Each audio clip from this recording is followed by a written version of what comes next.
Ég ekki mér smá tilraun. Ég búinn að stilla upp hérna inn í lofttæmanlegu krukkuna okkar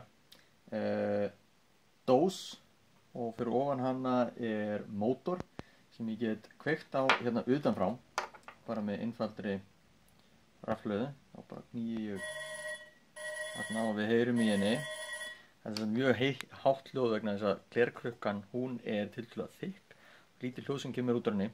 Þess vegna ég reynda búinn að tengja við hana líka hátalara svo við getum heyrt í því sem gerist inni. Það er hærra. Svo hugsana þurfum við ekki á þessu að halda. Við erum bara að pröfa okkur áfram. En það sem sé hljóðnemi hérna inni sem líka tengdur í gegnum lofttæmi krukkuna. En sem sé aðalmálið að við getum kveikt á þessu öllu saman utanfrá og við heyrum í hljóðinu. Nú ætlum við að lofttæma. Þá þurfum við að loka hérna fyrir neðan og dæla út. Núna þessi lofttæma dæla að tósa út loft út úr stúknum sem hér. Það svona lítið stútur rétt meðan á hljóðnemanum. Það annar stútur hérna megin og hann bara tengdur við andrúmsloftið til þess að getum hleypt inn á klefan aftur. Svo núna getum við séð að loftþrýstingsmæðurinn hann að falla.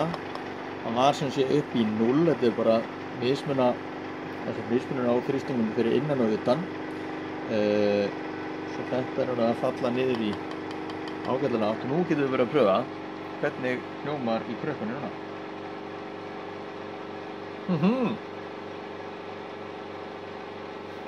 Af vísu dælan svolítið hafðsam, svo hérna að hluti að þessu kemur vegna þess. Við getum hækkað í hljóðnemanum. Hér rétt greinum við smá hljóð, ekki mikið. Lækkum aftur.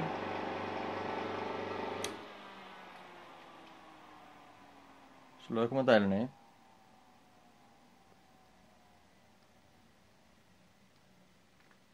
Hækkum við hérna í loft. Jú, það eitthvað að gerast. En við varla heyrum það. Og alls ekki. Aðeins. Síðan skulum við hleypa lofti aftur inn á. Þið sjáum hérna erum við bara í tiltölulega lág. Við erum bara í 1/10 af loftþyngd, tæplega. Hleypa aftur inn á.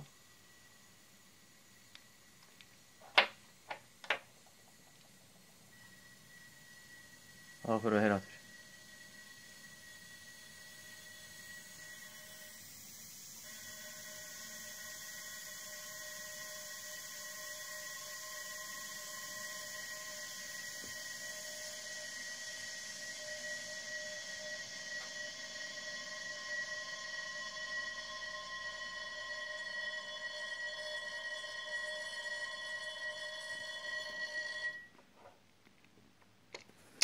Svo, ekki alveg slípað, en við komum svona grunninn að tæki sem sýnir okkur að hljóð berst ekki nema það sé einhvert bugðarefni, til dæmis loft.